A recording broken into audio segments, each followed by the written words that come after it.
بسم اللہ الحمدللہ الصلاۃ والسلام علی اشرف الانبیاء والمرسلین نبینا محمد صلی اللہ علیہ وآلہ وصحبہ اجمعین اما بعد رب اشرح لی صدری ویسر لی امری واحلل عقدۃ من لسانی یفقہوا قولی آمین یا رب العالمین۔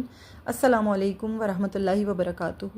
الرحیق المختوم میں آج انشاءاللہ ہمارا لیکچر نمبر 69 سٹارٹ ہو رہا ہے اور آج کا میرا ٹاپک ہے غزوہ بنو مصطلق یا اسے غزوہ مریسیغ بھی کہا جاتا ہے۔ انشاءاللہ تعالیٰ آج اس ٹاپک کے ذیل میں آپ کے ساتھ جو غزوہ بنو مصطلق ہے جو کہ بنو خزاعہ کی ایک شاخ ہے، ان کی خطرناک سازش سے متعلق جو واقعہ رونما ہوا جسے غزوہ بنو مصطلق کہا جاتا ہے اس کی تفاصیل بیان کروں گی، اور پھر یہ بتاؤں گی آپ لوگوں کے ساتھ کہ کس طرح نبی کریم صلی اللہ علیہ وسلم نے کتنی زبردست حکمت عملی سے دشمن کو جا لیا، ان کا بھیانک منصوبہ خاک میں ملا دیا، ان کے جنگجو مارے گئے، بہت سے قیدی بنا لیے گئے، ان کے مال مویشی بھی مال غنیمت کی صورت مسلمانوں کے قبضے میں آ گئے، اور قیدیوں میں جو ان کا سردار تھا حارث بن ابی ضرار، اس کی بیٹی سیدہ جویریہ اور جو کہ ام المومنین ہیں رضی اللہ تعالی عنہا، وہ بھی شامل تھیں ان قیدیوں میں، جو بعد ازاں پھر رسالت مآب صلی اللہ علیہ وآلہ وسلم کے حرم کی زینت بنی، تو یوں انہیں ام المومنین بننے کا شرف حاصل ہوا۔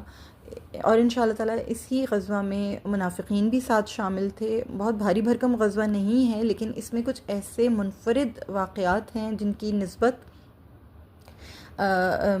منافقین کے ساتھ ہے، اور منافقین کی وجہ سے اس میں کچھ ایسے واقعات رونما ہوئے کہ اسلامی معاشرے میں ایک ہلچل مچ گئی۔ منافقین کا اصل چہرہ بے نقاب ہوا، اور رئیس المنافقین عبداللہ بن ابی جو مسلمانوں کی وحدت کو پارا پارا کرنا چاہتا تھا، آپس میں انہیں ٹکرانا چاہتا تھا، گتھم گتھا کرنے کی کوششیں کرنا چاہتا تھا، اس کی وہ جو مذموم سازشیں تھیں وہ بے نقاب ہوئیں۔ پھر یہ کہ اس نے یہاں پہ بس نہیں کی، اس نے کاشان نبوت جناب حضرت محمد مصطفیٰ صلی اللہ علیہ وسلم کی عظمت و رفت پر بھی ڈائریکٹ حملہ کرنے کی جسارت کی۔ اس بدبخت نے رسول اللہ صلی اللہ علیہ وسلم کی محبوب ترین زوجہ مطہرہ ام المومنین عائشہ صدیقہ رضی اللہ تعالیٰ عنہا کی جو پاکیزہ کردار تھا اس پر بھی دھبا لگانے کی ناپاک کوشش کی، جسے سانحہ واقعہ افق کہا جاتا ہے، واقع افق کے نام سے اس کو یاد کیا جاتا ہے۔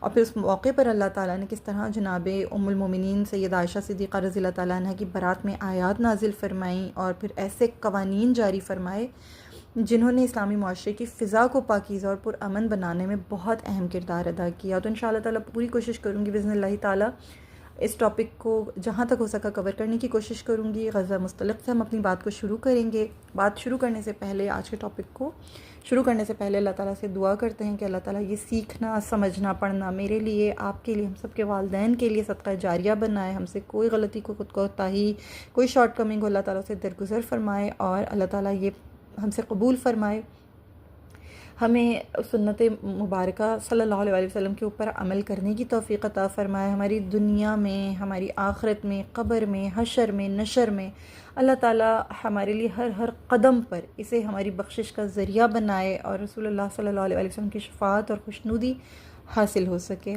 اللہ تعالیٰ ہمیں پکا سچا فرما بردار مسلمان بننے کی توفیق عطا فرمائے، اور ہماری زندگیوں میں، ہمارے اخلاق میں، کردار میں، معاملات میں اللہ تعالیٰ اس سے بہتری لانے کی ہمیں توفیق عطا فرمائے، جو ہم سیکھیں اس پر عمل کرنے والوں میں شامل ہوں، آمین یا رب العالمین۔ ان دعاؤں کے ساتھ اپنا ٹاپک شروع کرتے ہیں۔ جیسے میں نے آپ لوگوں کو اس کا پورا پس منظر بتایا کہ اس واقعے کا پس منظر کیا ہے، غزوہ بنو مصطلق کیوں ہوا، کیوں رونما ہوا، یہ میں نے آپ لوگوں کے سامنے ایک پورا پس منظر رکھا ہے کہ جو مسلمانوں کے خلاف جو کفار تھے ان کے دلوں کے اندر ایک سازش رہا کرتی تھی، ایک ہلچل رہا کرتی تھی، طبیعتوں میں ایک اضطراب رہا کرتا تھا کہ کیوں یہ اسلام جو ہے یہ اتنی تیزی سے پھیل رہا ہے، کیوں نور ہدایت جو ہے وہ ہر دل، ہر گھر کو روشن کر رہا ہے، یہ شمع ہر گھر کو کیوں منور کر رہی ہے، ہر دل کو کیوں منور کر رہی ہے، روحیں کیوں تازہ ہو رہی ہیں اس کی بدولت۔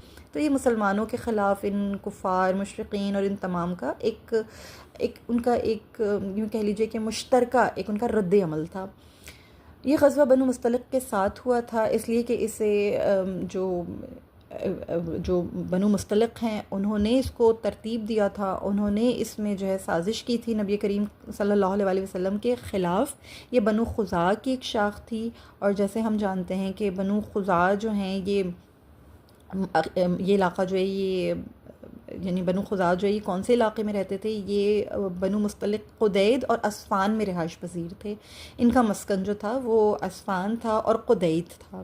یہ علاقے مدینہ اور مکہ کے رستے میں جو بستیاں تھیں نا، وہاں پر خزاع رہا کرتے تھے. یہ ان بستیوں میں حجاز کے علاقے میں جہاں تہامہ کی زرخیز وادیاں ہیں اور وہ سب ہیں، وہاں پر یہ قدید جو ہے یہ علاقہ واقع ہے. وہاں پر یہ بستیاں رہا کرتی تھیں. اور مریسی اس کو کیوں کہا جاتا ہے؟ کیونکہ یہ ایک چشمہ تھا جو بنو خزاع کے یہ بنو مستلق کے استعمال میں تھا. وہاں نبی کریم صلی اللہ علیہ وسلم نے جا کے پڑاؤ ڈالا تھا، تو اس لیے اسے غزوہ مریسی بھی کہا جاتا ہے. مریسی پانی کا ایک چشمہ تھا جو اس علاقے میں واقع تھا. ٹھیک ہے، تو یہ اس کا یوں کہہ لیجئے کہ ہم اس وجہ سے اس غزوہ کو جو غزوہ مریسی بھی کہا جاتا ہے. اور اس کا محل وقوع میں نے آپ کے سامنے بتا دیا کہ بنو مستلق جو ہیں ان کا مسکن کہاں تھا. اور تھوڑا سا ہم یہ دیکھ لیتے ہیں کہ خزاع جو تھے یا بنو مستلق جو تھے، ان کا مسلمانوں سے کیسا برتاؤ تھا. خزاع کے لوگ مشرک تھے. ان کے علاقے مشلشل میں نا عرب کا مشہور بت منات نصب تھا. اور آپ جانتے ہیں کہ خانہ کعبہ میں بھی جو سب سے پہلا بت حبل لا کے نصب کیا گیا تھا وہ بھی بنو خزاع کا ہی ایک شخص تھا.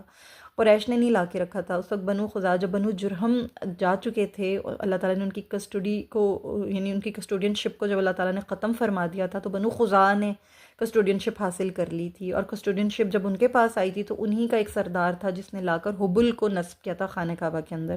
تو یہ شروع سے ایک مشرک یعنی کہ وہ تھا، ایک جماعت تھی. خزاع جو تھے ایک مشرک قبیلہ تھا.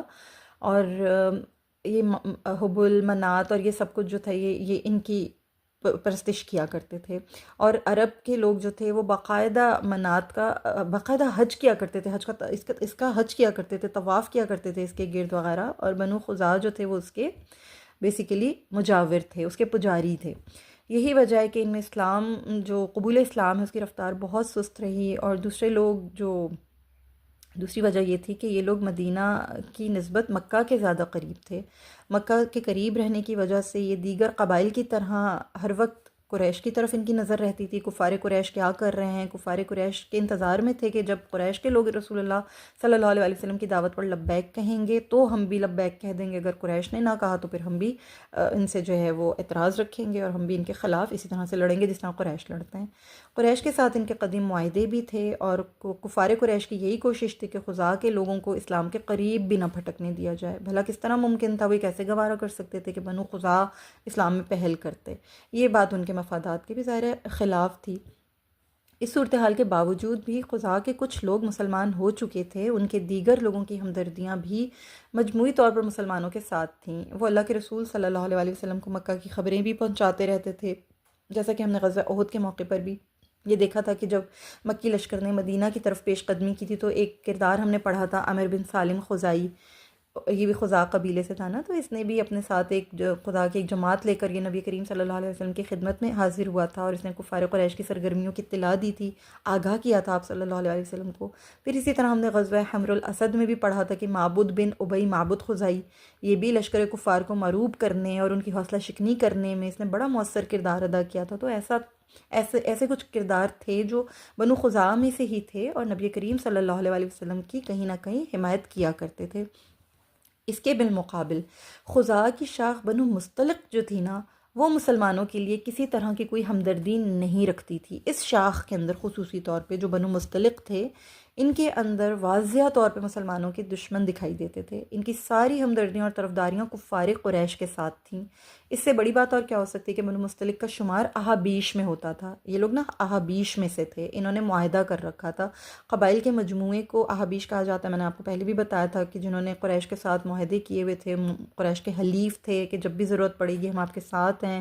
معاہدہ کر رکھا تھا کہ مشترکہ طور پر ہم دشمن کے خلاف ایک جان ہو کر لڑیں گے. اسی معاہدے کے تحت بنو مستلق جو تھے وہ غزوہ احد میں بھی کفار قریش کے لشکر میں شامل تھے اور خندق میں بھی شامل تھے اور وغیرہ. تو یہ پہلا موقع تھا جس میں بنو مستلق نے عملی طور پر مسلمانوں کے خلاف لڑائی میں جو ہے بذات خود ایک منصوبہ تیار کیا تھا اور حصہ لیا تھا، اور اب یہ خود اپنے طور پر اپنے تئیں مسلمانوں کے خلاف سازشیں تیار کر رہے تھے. اس غزوے کا ایک سبب تو یہ تھا کہ بنو مصطلق اسلام دشمنی میں بے باک ہو گئے تھے اور مسلسل آگے ہی بڑھ رہے تھے، حبیش میں سے تھے، جیسے میں نے آپ لوگوں کو پہلے بھی بتایا، قریش کی مکمل تائید و حمایت انہیں حاصل تھی۔ دوسرا غزوہ احد میں یہ، جیسے میں نے آپ لوگوں کو بتایا کہ لڑائی میں شرکت کی تھی انہوں نے، اور دیکھا تھا انہوں نے مسلمانوں کے خلاف کھلم کھلا مقابلے پہ اتر آئے تھے، سرکشی میں بہت زیادہ اضافہ ہو گیا تھا ان کی۔ دوسری بات یہ تھی کہ مکہ مکرمہ کی طرف جانے والے مرکزی رستے پر بنو مصطلق کا کنٹرول تھا، کیونکہ میں نے آپ کو بتایا کہ جو ذیلی راستہ تھا، ذیلی علاقہ تھا مکہ اور مدینہ کے درمیان، جو شاہراہ تھی، وہاں پر ان کے ٹھکانے تھے، وہاں پر یہ قبیلہ آباد تھا، وہاں ان کی بستیاں تھیں۔ یہ لوگ مکہ میں مسلمانوں کا عمل دخل روکنے کے لیے مضبوط رکاوٹ کی حیثیت رکھتے تھے۔ یہ ایک دوسری وجہ تھی کہ ان کے ساتھ جو ہے پورا ان کا مرکزی کنٹرول تھا مکہ مکرمہ کی طرف جانے والے مرکزی رستے پر۔ تیسری بہت سنگین بات یہ تھی کہ یہ لوگ اب باقاعدہ مسلمانوں سے جنگ کی تیاری میں مصروف تھے۔ یہ ناپاک جسارت انہیں اس لیے ہوئی کیونکہ انہوں نے دیکھا تھا غزوہ احد میں مسلمانوں کا بہت زیادہ جانی نقصان ہوا تھا، مسلمان بہت غمگین تھے۔ دوسری صورتحال یہ تھی کہ حوصلہ پا کر پھر کئی عرب قبیلے، میں نے آپ کو بتایا تھا کہ مدینہ پر حملہ کرنے کی تیاری کی تھی اور سازشیں تیار کی تھیں۔ پھر بیر رجی کا معاملہ ہوا، بیر معونہ جیسے سانحات ہوئے تھے، جس کی وجہ سے مسلمانوں میں بہت تکلیف تھی، غم تھا، اضطراب تھا، مسلمانوں کو ان سانحات نے ہلا کے رکھ دیا تھا۔ پھر منافقین اور یہود نے بھی مدینہ میں سازشوں کا ایک بازار گرم کر رکھا تھا۔ ابھی تازہ ہی آپ کو پتہ ہے کہ یہ تمام واقعات ہوئے تھے، تو مسلمان اندرونی بیرونی دونوں سازشوں سے نبرد آزما تھے۔ ایسے نازک حالات میں بنو مصطلق کے سردار حارث بن ابی ضرار کے ذہن میں شیطانی سوچ آئی اور اس نے یہ سوچا کہ کیوں نہ اس موقع سے فائدہ اٹھایا جائے اور ایک بڑا لشکر جمع کر کے اسلامی ریاست مدینہ پر حملہ کیا جائے۔ یہی بس وہ اسباب تھے جنہوں نے مسلمانوں کو ان کے خلاف کارروائی پر مجبور کر دیا۔ بنو مصطلق کے سردار حارث بن ابی ضرار نے بڑی سرگرمی سے جنگ کی تیاریاں شروع کر دیں، اور اس نے نہ صرف اپنے ہی لوگوں کو مسلمانوں سے جنگ پر ابھارا بلکہ ارد گرد بسنے والے جو عرب قبائل تھے انہیں بھی آمادہ جنگ کرنا شروع کر دیا۔ اس نے بہت سے لوگوں کو اپنے ساتھ میں لا لیا، اس طرح وہ ایک بہت بڑا لشکر تیار کرنے لگا۔ لوگوں نے اس کا ساتھ دینا شروع کر دیا، انہوں نے جنگ کے لیے گھوڑے اور بہت سے ہتھیار بھی خریدے۔ وہ اس ذوم میں مبتلا تھے کہ ہم مدینہ کی اینٹ سے اینٹ بجا دیں گے، لیکن انہیں یہ معلوم نہیں تھا کہ یہ اقدام خود ان کے لیے باعث ہلاکت بن جائے گا۔ بنو مصطلق کے اس بھیانک منصوبے کی جو خبر تھی نا، وہ پوشیدہ ظاہر کیسے رہ سکتی تھی؟ یہ بالآخر مدینہ منورہ پہنچ گئی، اور بنو مصطلق کے علاقے سے گزر کر آنے والے جو قافلے تھے انہوں نے زور و شور سے جب جنگ کی تیاریاں کرتے دیکھا ان کو، اور انہیں معلوم ہو گیا کہ یہ تو مدینہ پر حملہ کرنا چاہتے ہیں، تو قافلے والوں نے اہل مدینہ کو اس صورتحال سے آگاہ کر دیا۔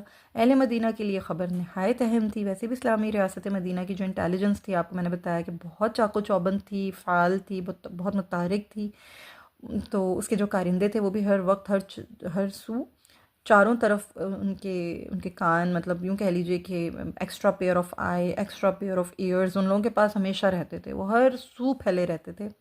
وہ دشمن کے ارادوں سے باخبر رہنے کے لیے ایسی خبروں کی ٹوہ میں رہا کرتے تھے، لہٰذا بہرحال یہ اطلاع جو تھی دربار نبوت صلی اللہ علیہ وآلہ وسلم تک پہنچ گئی۔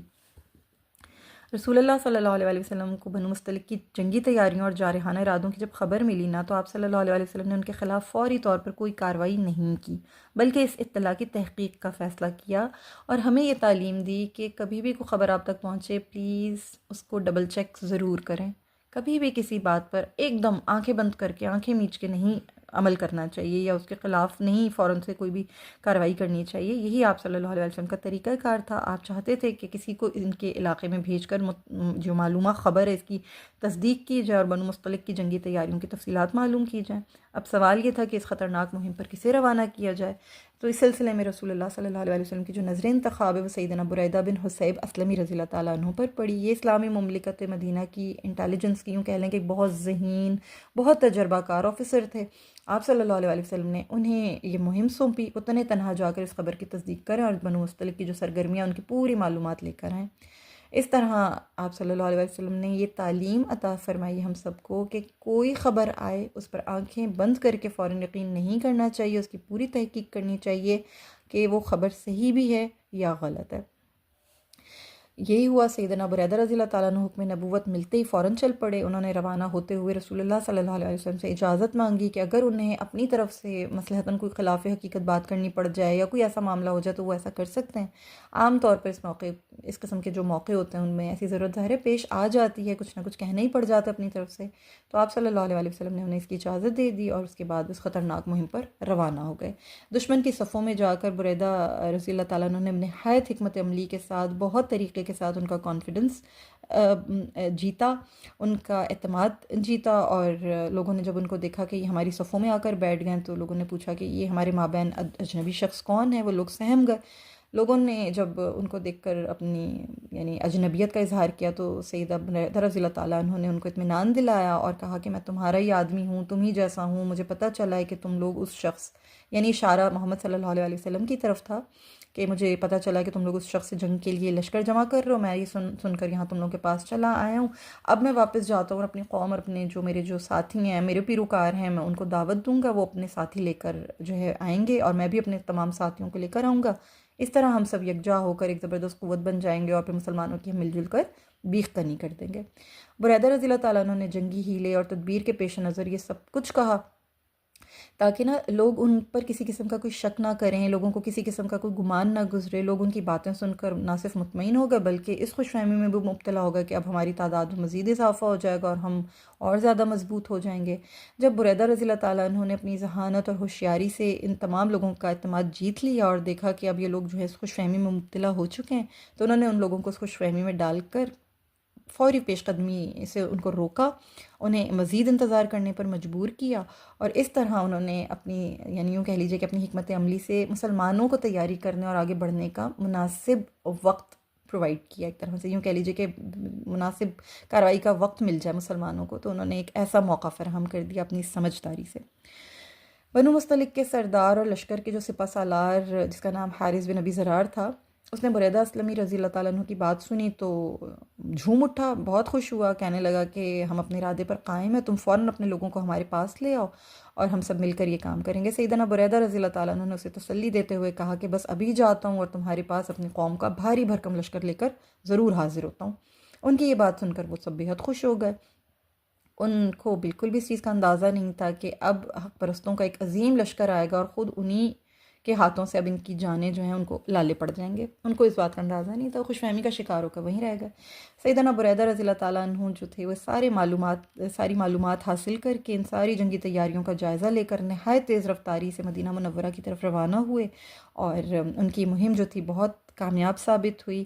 نہایت کامیابی کے ساتھ وہ مدینہ منورہ پہنچ کر سیدھے دربار نبوت صلی اللہ علیہ وسلم میں حاضر ہوئے، اور رسول اللہ صلی اللہ علیہ وسلم کو ان کا شدید انتظار تھا۔ جب انہوں نے نبی کریم صلی اللہ علیہ وسلم کی خدمت میں بنو مستلق کی جنگی تیاریوں کا اور ان کے خطرناک ارادوں کا سارا احوال پیش کیا، پوری رپورٹ پیش کی، تو نبی کریم صلی اللہ علیہ وسلم نے بنو مستلق کے خلاف فوری کارروائی کا فیصلہ فرما لیا، کیونکہ اب انہیں معمولی سے چھوٹ دینا بھی مسلمانوں کے لیے نہایت خطرناک ثابت ہو سکتی تھی۔ رسول اللہ صلی اللہ علیہ وسلم کی حکمت عملی یہ تھی کہ بنو مستلق کو سر اٹھانے سے پہلے ہی اسلامی ریاست مدینہ سے جو ہے لشکر نکلے اور وہیں جا کر جو ہے ان کا کلہ کما کر دے، اس سے پہلے کہ وہ حملہ آور ہوں، ہم خود انہی کی سرزمین پر جا کر ان کو مزہ چکھا دیں۔ نبی کریم صلی اللہ علیہ وسلم نے صحابہ کرام رضی اللہ تعالیٰ عنہم کا اجلاس بلایا، انہیں دشمن کے ارادے اور درپیش حالات سے باخبر کیا، ساتھ ہی آپ صلی اللہ علیہ وسلم نے اسلامی لشکر کی تیاری کا حکم بھی دے دیا۔ مدینہ منورہ میں ہنگامی حالت نافذ ہو گئی اور مسلمان جلدی جلدی جہاد کے لیے نکلنے کی تیاری کرنے لگے۔ دیکھتے ہی دیکھتے پورے اسلامی فوج کا جو تھا ایک فدائی لشکر اللہ کے حکم سے تیار ہو گیا۔ آپ صلی اللہ علیہ وسلم کا ایک معمول ہوا کرتا تھا کہ آپ صلی اللہ علیہ وسلم اپنی ازواج مطہرات کا بے حد خیال رکھا کرتے تھے، ان کی دلجوئی کا پورا اہتمام فرمایا کرتے تھے۔ آپ صلی اللہ علیہ وسلم کا معمول مبارک یہ تھا کہ کسی سفر پر بھی روانہ ہونے کا جب آپ ارادہ فرماتے تھے نا، تو ازواج مطہرات کے درمیان قرآن اندازی کرتے تھے۔ ہر زوجہ محترمہ کی یہی تمنا ہوا کرتی تھی کہ انہیں سفر میں آپ صلی اللہ علیہ وسلم کی رفاقت نصیب ہو۔ آپ صلی اللہ علیہ وسلم ان سب کو ساتھ لے جانے کے بجائے کیا کیا کرتے تھے کہ قرآن اندازی فرما لیا کرتے تھے، تو جس بھی زوجہ محترمہ کے نام کا قرہ نکل آتا آپ صلی اللہ علیہ وسلم انہیں ساتھ لے جاتے تھے۔ جب رسول اکرم صلی اللہ علیہ وسلم غزوہ بنو مستلق کے لیے روانہ ہونے لگے نا، تو آپ صلی اللہ علیہ وسلم نے معمول مبارک کے مطابق ازواج مطہرات کے درمیان قرہ اندازی کی۔ قرہ اس مرتبہ آپ صلی اللہ علیہ وسلم کی محبوب ترین زوجہ ام المومنین عائشہ صدیقہ رضی اللہ تعالیٰ عنہا کے نام کا نکلا، چنانچہ انہیں اس سفر میں آپ صلی اللہ علیہ وسلم کے ساتھ جانے کا شرف نصیب ہوا۔ اب غزوہ مستلق میں جو اس میں جو یہ ایک بہت اہم بات جو یہاں میں آپ کو بتاتی چلوں وہ یہ ہے کہ اس میں منافقین کی ایک بہت بڑی تعداد شریک ہوئی۔ اتنی تعداد میں وہ کبھی کسی غزوے میں پہلے شریک نہیں ہوئے تھے۔ منافقین کی شرکت کی وجہ یہ نہیں تھی کہ انہیں جہاد کا شوق تھا، وہ سب تو جہاد سے سب سے زیادہ بڑھ چڑھ کر جی چرایا کرتے تھے۔ ان کے پیش نظر صرف اور صرف کیا چیز تھی؟ دنیا کا مال، دنیا کا مال و متاع، ان کے نزدیک یہ چیز اہمیت رکھتی تھی۔ پھر اس کے علاوہ ان کے ذہنوں میں یہ بات بھی تھی کہ سفر زیادہ طویل نہیں تھا۔ مدینہ منورہ سے مریسی کا جو فاصلہ تھا نا وہ تقریباً 200 کلومیٹر بنتا تھا، تو انہیں پتہ تھا کہ ہمیں ٹریولنگ کی جو تھکن ہوگی، جو انکنوینئنس ہوگی وہ بھی نہیں زیادہ ہوگی، تھوڑا راستہ ہے، چھوٹا سفر ہے۔ پھر یہ بات بھی ان کے ذہنوں میں بہت راسخ تھی، انہیں اچھی طرح اس چیز کا احساس تھا کہ منافقین یقین کی حد تک اس بات سے آگاہ تھے، بنو مستلق مسلمانوں کے مقابلے میں نہیں ٹھہر سکیں گے۔ انہوں نے مسلمانوں کو دشمن پر فتح حاصل کرتے ہوئے دیکھا تھا، انہوں نے دیکھا تھا کہ بہت سے مارکوں میں مسلمانوں کی شاندار فتوحات ہوئی ہیں، کس طرح کے نظارے وہ اپنی آنکھوں سے دیکھ چکے تھے۔ انہیں احساس تھا کہ بنو مستلق کے اندر اتنی طاقت، اتنی قوت، اتنا زیادہ ان کے اندر یعنی یوں کہہ لیں کہ اتنی ان کی پوٹینشل نہیں ہے کہ وہ مسلمانوں کے سامنے ٹھہر سکیں۔ لہٰذا وہ مطمئن تھے کہ مسلمان تو جیت ہی جائیں گے اور ہمیں تو بس مال و دولت ہی حاصل کرنا ہے، ہم بھی ان کے ساتھ نکلتے ہیں اور ہمیں یہاں پیچھے رہ کے کیا ملے گا، چلو اسی بہانے سے ہاتھ لگ جائے گا کچھ مال وغیرہ، مال غنیمت مسلمانوں کے ہاتھ لگے گا، ہمیں بھی حصہ حاصل ہوگا، ہم اس کے علاوہ ہمیں یہاں بیٹھ کے کون سا کچھ مل رہا ہے، تو چلو نکل چلتے ہیں۔ یہ ان کے ذہنوں میں ایک چیز تھی۔ پھر یہ کہ منافقین مسلمانوں کے دلوں میں اپنا اعتماد بحال کرنا چاہتے تھے۔ اب تک وہ مسلمانوں کو جو دھوکہ دے رہے تھے اور غزوات میں پیچھے ہو جایا کرتے تھے، تو ایک طرح سے ان کا اعتماد جو تھا وہ کہیں نہ کہیں شیکی ہو رہا تھا۔ انہیں اب اس مرتبہ موقع مل رہا تھا کہ ہم مسلمانوں میں اپنا اعتماد بحال کر لیں۔ وہ انہیں یہ دھوکہ دینا چاہتے تھے کہ تمہاری طرح ہم بھی جہاد سے محبت کرتے ہیں اور ہم چاہتے ہیں کہ اسلام غلبہ حاصل کر جائے۔ یہ تمام چیزیں جو تھیں، منافقوں کا ٹولہ اس لیے اسلامی لشکر کے ساتھ اس مرتبہ شامل تھا، اور پھر ان کی جو شرنگیزیاں تھیں انشاءاللہ وہ بتدریج میں آپ لوگوں کے سامنے واقعات ہیں وہ میں رکھوں گی۔ مدینہ منورہ میں نیابت نبی کریم صلی اللہ علیہ وسلم نے سیدنا ابو ذر غفاری رضی اللہ تعالیٰ عنہ کو عطا فرمائی، انہیں نائب مقرر فرمایا اور اسلامی لشکر کی تیاری مکمل ہو گئی۔ چنانچہ نبی کریم صلی اللہ علیہ وسلم نے مدینہ منورہ سے کوچ کیا اور اسلامی لشکر لے کر بنو مستلق کی طرف روانہ ہو گئے۔ یہاں پہنچ کر نبی کریم صلی اللہ علیہ وسلم مدینہ منورہ سے جب نکل کر خلائق نامی مقام پر پہنچے تو وہاں آپ صلی اللہ علیہ وسلم نے پڑاؤ کیا۔ خلائق جو ہے مدینہ کے قریب ایک جگہ کا نام ہے، یہاں پر بہت سے مختلف کھیت ہیں، کنویں ہیں، آج بھی یہ جگہ وہاں پر موجود ہے، یعنی علاقہ موجود ہے، اس کی زمین آج بھی کھیتی باڑی کے لیے نہایت موزوں ہے، لیکن یہ اس نام سے معروف نہیں ہے، الخلائق کے نام سے یہ جگہ جو ہے معروف نہیں ہے، آج بھی علاقہ وہاں پر جو ہے موجود ہے۔ اور نبی کریم صلی اللہ علیہ وسلم جب خلائق سے آگے بڑھے تو بقا کے مقام پر پہنچے، وہاں اسلامی لشکر نے ایک مشکوک شخص کو گرفتار کر لیا، یہ کفار کا جاسوس تھا، اسے حارث بن ابی زرار نے مسلمانوں کی جاسوسی کے لیے روانہ کیا تھا۔ صحابہ کرام رضی اللہ تعالیٰ عنہم نے اس سے تفتیش شروع کر دی اور پوچھا کہ کیوں یہاں آئے ہو، ہمارے پیچھے آنے کے لیے کیا وجہ ہے، تمہارا لشکر کہاں ہے اور پیچھے والوں کی خبر کیا ہے، ان کے بارے میں بتاؤ۔ اس نے کچھ بھی نہیں بتایا، بلکہ وہ بنو مستلق سے ہی لا علمی کا اظہار کرنے لگا۔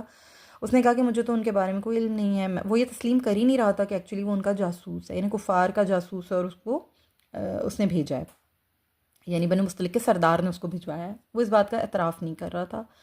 اب سیدنا عمر فاروق رضی اللہ تعالیٰ عنہ بھی وہاں موجود تھے، نہایت باروب شخصیت، انہوں نے جاسوس کو حقیقت چھپاتے دیکھا تو فوراً سمجھ گئے کہ یہ اتنی آسانی سے تو نہیں بتانے والا۔ انہوں نے آگے بڑھ کر اس کو دھمکاتے ہوئے بولا کہ سچ سچ بتاؤ ورنہ تو پھر تمہاری گردن اڑا دی جائے گی۔ جب یہ روبدار آواز سنی تو وہ شخص ڈر گیا، اس نے سب کچھ صاف صاف اگل دیا۔ وہ بولا کہ میں بنو مستلق کا ایک فرد ہوں، میں حارث بن ابی زرار کو اس حال میں چھوڑ کر آیا ہوں کہ اس نے کئی جماعتوں کو اکٹھا کر لیا ہے اور بڑی تعداد میں لوگ اس کے آس پاس جو ہیں جمع ہو گئے ہیں۔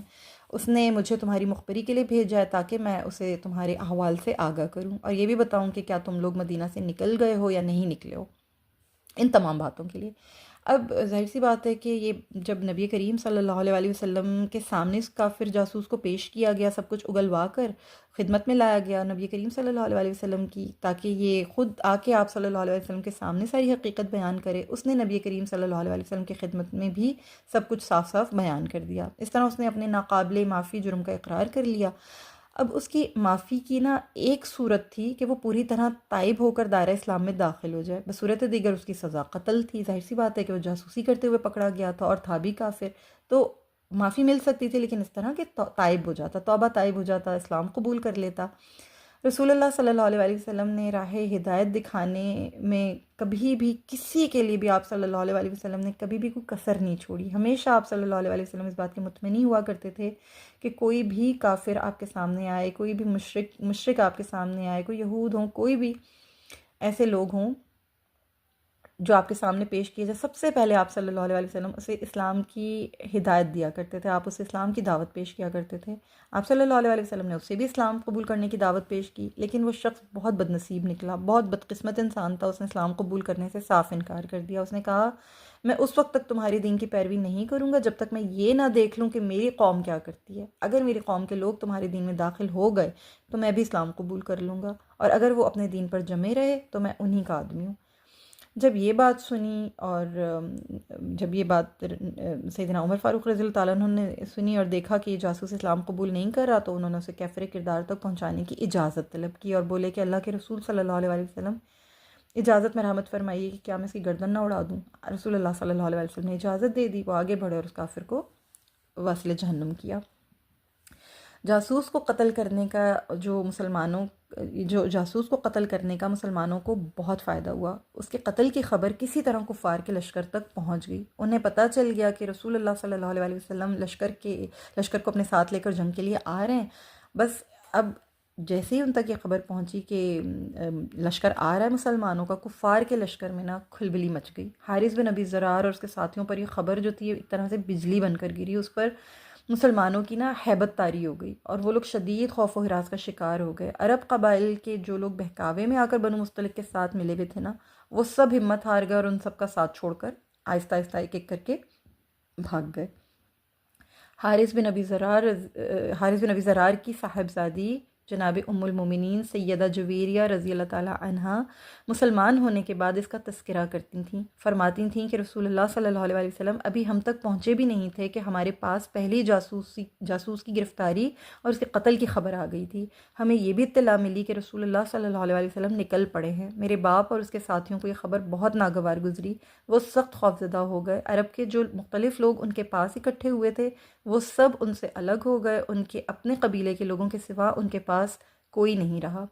یہ دراصل بنو مصطلق کی شکست کی یعنی جو ان کی جو شکست تھی نا اس کا آغاز تھا۔ وہ چاہتے تو اب بھی اپنے جارحانہ ارادے سے باز آ جاتے اور مسلمانوں سے ٹکرانے کا خیال دل سے نکال دیتے، لیکن انہیں عجیب قسم کا تکبر تھا، عجیب قسم کا غرور تھا، اس کے نشے میں ڈوبے ہوئے تھے، لہٰذا انہوں نے وہ نہیں کیا جو انہیں کرنا چاہیے تھا۔ اصل میں انہیں پیچھے ہٹ جانا چاہیے تھا، یا مسلمانوں سے ٹکرانے کی خواہش دل سے نکال دینی چاہیے تھی، رسول اللہ صلی اللہ علیہ وسلم کے سامنے آنے کی جسارت نہیں کرنی چاہیے تھی، یا ایٹ لیسٹ اسلام قبول کر لیتے تو نور علی نور ہو جاتا، لیکن انہوں نے سب کچھ نہیں کیا بلکہ اپنی ہٹ دھرمی پر قائم رہے۔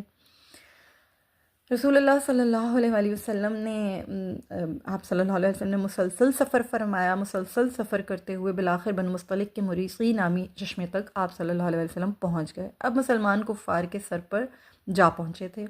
اسلامی لشکر نے وہاں دشمن کے قریب ہی پڑاؤ ڈالا اور رسول اللہ صلی اللہ علیہ وسلم کے لیے چمڑے کا خیمہ نصب کیا گیا۔ دوسری طرف بنو مصطلق کا لشکر موجود تھا، وہ بھی لڑائی کے لیے تیار تھے۔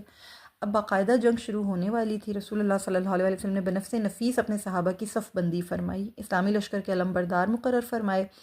مہاجرین کا پرچم سیدنا ابو بکر صدیق رضی اللہ تعالیٰ عنہ کو تھمایا گیا، اور یہ بھی کہا جاتا ہے کہ عمار بن یاسر رضی اللہ تعالیٰ عنہ کے حوالے کیا گیا، اور انصار کا جو علم تھا وہ سیدنا سعد بن عبادہ رضی اللہ تعالیٰ عنہ کے سپرد فرمایا گیا۔ مشرکین کا جو دوسری طرف جو علم بردار تھا وہ صفوان بن مالک بن جزیمہ تھا، اور یہ سیدہ جویریہ رضی اللہ تعالیٰ عنہ کا چچا زاد تھا۔ سیدہ جویریہ رضی اللہ تعالیٰ عنہ کی صفوان بن مالک کے بیٹے مصافے سے پہلے شادی ہوئی تھی، ٹھیک ہے۔ رسول اللہ صلی اللہ علیہ وسلم نے جنگ سے پہلے بنو مصطلق کو مہلت دی، جو آپ صلی اللہ علیہ وسلم کا ہمیشہ سے طریقہ کار رہا کرتا تھا کہ انہیں اسلام قبول کرنے کی دعوت کا موقع عطا فرمایا۔ آپ صلی اللہ علیہ وسلم نے سیدنا عمر رضی اللہ تعالیٰ عنہ کو حکم دیا کہ وہ بآواز بلند انہیں کلمہ توحید کی یعنی دعوت پیش کرے، اقرار کرنے کی دعوت دیں۔ عمر رضی اللہ تعالیٰ عنہ نے حکم کی تعمیل کرتے ہوئے اعلان کیا کہ قولوا لا الہ الا اللہ تمنعوا بها انفسکم و اموالکم، لا الہ الا اللہ کا اقرار کرو، تم اس کے ذریعے سے اپنی مال اور یعنی اپنی جان اور مال محفوظ کر لو گے۔ بنو مستلق کی سرکشی عروج پر تھی، انہوں نے پیشکش مسترد کر دی اور اسلام قبول کرنے سے انکار کر دیا۔ جنگ کے بادل تو پہلے ہی چھائے ہوئے تھے، لیکن دونوں لشکروں کے درمیان باقاعدہ جنگ کا آغاز اس طرح ہوا کہ کفار کے لشکر میں سے ایک شخص نے پہل کی اور مسلمانوں پر تیر چلا دیا۔ اس طرح جنگ کی آگ بھڑک اٹھی اور مسلمان کچھ دیر تک تو ان پر تیروں کی بچھاڑ کرتے رہے۔ پھر نبی کریم صلی اللہ علیہ وسلم نے صحابہ کرام رضی اللہ تعالیٰ عنہم کو حکم دیا کہ وہ یک بارگی حملہ کریں، چنانچہ وہ ان پر شیر کی طرح جھپٹے اور یہ حملہ اتنا زبردست تھا کہ کفار کے ہوش اڑ گئے اور وہ اپنی جگہ سنبھلنے کا موقع بھی نہ پا سکے، انہیں موقع ہی نہیں ملا اپنی جگہ پر سنبھلنے کا۔ جنگ جو تھی وہ ہو گئی اور لشکر آپس میں ٹکرا گئے۔ فریقین کے سپاہی جو تھے وہ بکھرتے جاتے تھے اور ایک دوسرے کی صفوں میں پھیلتے چلے جاتے تھے۔ نہایت خطرناک صورتحال ہو چکی تھی۔ اس موقع پر اس بات کا بہت اندیشہ تھا، جب ایسی کوئی صورتحال ہوا کرتی تھی نا تو ظاہر یہ بھی ایک خوف ہوا کرتا تھا کہ کہیں اپنی ساتھی کو کوئی نقصان نہ پہنچا دیا جائے۔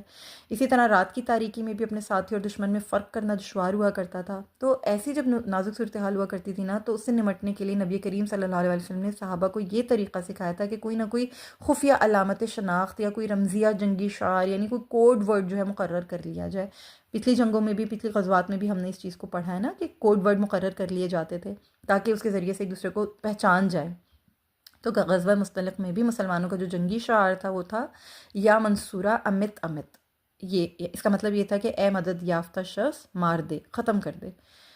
بہت جامع یعنی ایک معنی خیز یہ الفاظ تھے۔ اس میں ایک طرف تو یہ جنگی شعار تھا یعنی جنگی کوڈ تھا، کوڈ ورڈ تھا، دوسری طرف یہ تھا کہ اس میں نا ایک اللہ کی مدد حاصل کرنے کی ایک نیک فعل موجود تھی کہ اے مدد یافتہ شخص، یعنی اللہ تعالیٰ کی مدد تمہیں حاصل ہے۔ مزید یہ کہ دشمن کے خلاف جوش دلانا کہ دشمن کو مار ڈالو، کوئی بچ کر نہیں جانے پائے۔ تو یہ تھا ان کا کوڈ ورڈ کہ یا منصورہ امت امت۔ سبحان اللہ۔ اللہ تعالیٰ نے غزوہ بنو مستلق میں مسلمانوں کی مختلف طریقوں سے بھرپور مدد فرمائی۔ ایک بات یہ ہوئی کہ کفار کے دلوں میں مسلمانوں کا رعب ڈال دیا گیا۔ وہ پہلے ہی مسلمانوں سے خوفزدہ تھے، جب انہوں نے اسلامی لشکر سامنے دیکھا تو ان کے ہوش اڑ گئے۔ انہیں مسلمان ہر لحاظ سے دگنے چگنے دکھائی دینے لگے اور تعداد ان کو بہت زیادہ محسوس ہوئی، تو ظاہر ہے خوفزدہ ہو گئے۔ سیدہ جویریہ رضی اللہ تعالیٰ عنہا اس وقت کا منظر بیان کرتے ہوئے کہتی ہیں کہ میں نے اپنے والد حارث کو یہ کہتے سنا کہ ہمارے پاس ایسا لشکر آ گیا جس کا مقابلہ کرنے کی ہم میں ہمت نہیں۔ وہ کہتی ہیں کہ میں خود اس وقت زیادہ فوج اور گھوڑوں کا منظر دیکھ رہی تھی جو بیان سے باہر ہے۔ جب میں مسلمان ہو گئی اور رسول اللہ صلی اللہ علیہ وسلم کی زوجیت میں آ گئی تو واپسی کے موقع پر میں مسلمانوں کو دیکھنے لگی۔ اب وہ اس طرح نہیں تھے جس طرح میں نے انہیں پہلے دیکھا تھا۔ میں سمجھ گئی کہ یہ تو وہ دبدبہ تھا جو اللہ تعالیٰ نے مشرکوں کے دل میں ڈال دیا تھا۔ سبحان اللہ العظیم۔ اور اللہ اسی طرح مشرکوں کے دلوں میں دبدبہ ڈال دیتا ہے، بشرط یہ کہ مسلمان اپنے آپ کو پہچان سکیں۔ کاش آج یہ دبدبہ آج کے مشرکین کے دلوں میں بھی آ سکے، مسلمانوں کو دیکھ کر، مسلمانوں کی یعنی قوت کو دیکھ کر، مسلمانوں کے اتحاد کو دیکھ کر، اتفاق کو دیکھ کر، ہمارا ایک ہو جانا۔ اللہ تعالیٰ کی نصرت اور تائید، اللہ کی حمایت، اللہ کی طرف سے جو مدد ہے نا ضرور آتی ہے، لیکن کب آتی ہے؟ جب ہم اپنی مدد خود کرنا چاہیں۔ جب ہم اپنی مدد خود ہی نہ کرنا چاہیں تو اللہ کی مدد کہاں سے آئے گی؟ کیسے کس منہ سے ہم پکاریں کہ اللہ ہماری مدد فرما؟ مسلمانوں کو جب تک ایک ہونے کی توفیق نہ ہوئی، مسلمان جب تک ایک واحد امت نہ بنے، امت واحدہ نہ بنے، ہم اسی طرح ٹوٹے بکھرے رہے، اللہ کی مدد کہاں پکاریں، کہاں ٹکر ماریں؟ نہیں ہو سکتا، بہت مشکل ہے، ناممکن ہے ایک طرح سے۔ ہمیں اپنے حصے کا 100% تو دینا ہے نا، پھر ہی ہم اللہ تعالیٰ سے توقع کر سکتے ہیں کہ اب اللہ تعالیٰ کی طرف سے آئیں گے مدد کے فرشتے، نگہبان فرشتے آئیں گے، مدد کے لشکر اتریں گے۔ لیکن ہم مسلمان اس وقت اتنے ٹوٹے ہوئے ہیں، اتنے بکھرے ہوئے ہیں کہ ہم ایک ہی نہیں ہو پاتے۔ تو کیسے کفار کے دل میں ہمارا رعب آئے گا؟ وہ جانتے ہیں کہ ہم تنکوں جیسے ہیں، ایک پھونک کے ساتھ ہم بکھر جائیں گے۔ ہم سیلابی ریلے میں جس طرح تنکے بکھرے ہوئے ہوتے ہیں نا، ہم اس طرح بکھرے ہوئے ہیں۔ کیا اوقات ہے ہماری، کیا وقت ہے ہماری، کیا وزن ہے ہمارا ان کی نگاہ میں؟ کچھ بھی نہیں۔ اللہ ہمیں سمجھنے کی توفیق عطا کرے، اللہ اس امت کو ایک ہونے کی توفیق دے۔ کتنے اسلامی ممالک ہیں مگر کوئی بھی ایک پلیٹ فارم پہ نہیں آتا، کوئی ایک نہیں ہوتا، سب اپنے اپنے مفادات کے ساتھ جڑے ہوئے ہیں، سب دنیاوی مفادات کے ساتھ ہیں، سب اپنے اپنے رنگوں میں مبتلا ہیں، سب اپنی اپنی حقیقتوں میں گم ہیں۔ کسی کو اس امت کا درد نہیں ہے، ورنہ تو آج جو مسلمانوں کے اوپر گزر رہی ہے، جس طرح سے مسکین رل رہے ہیں، پس رہے ہیں، کٹ رہے ہیں، مر رہے ہیں، کسی کے دل میں اگر درد اٹھتا تو یقیناً ایک ہونے کا مشورہ دیتا کہ آؤ بھائیوں ایک ہو جاؤ، لیکن کوئی اس بات میں آگے نہیں بڑھ رہا۔ اللہ تعالیٰ کیسے ان کے دلوں میں ہمارے روب ڈالے، ہم خود اپنے آپ کو نہیں پہچان پا رہے۔ اللہ ہم پہ رحم کرے، آمین یا رب العالمین۔ بہرحال واپس آتے ہیں اپنے ٹاپک کی طرف۔ جنگ کے دوران اللہ تعالیٰ کی طرف سے بہت سی یعنی کہ مختلف طریقوں سے مدد ہوئی، اور جنگ جو تھی وہ ہوتی رہی اور مسلمان جو ہیں ان پہ غلبہ پاتے رہے۔ بہرحال جنگ جو تھی وہ زیادہ دیر تک جاری نہیں رہی، مسلمان جلد ہی کفار پر غالب آ گئے۔ انہوں نے یکبارگی حملہ کر کے بنو مصطلق کو چاروں طرف سے گھیر لیا اور ان میں سے کوئی بھاگ نہیں سکا۔ مسلمانوں نے ان کے کل 10 افراد قتل کیے، باقی سب قید کر لیے۔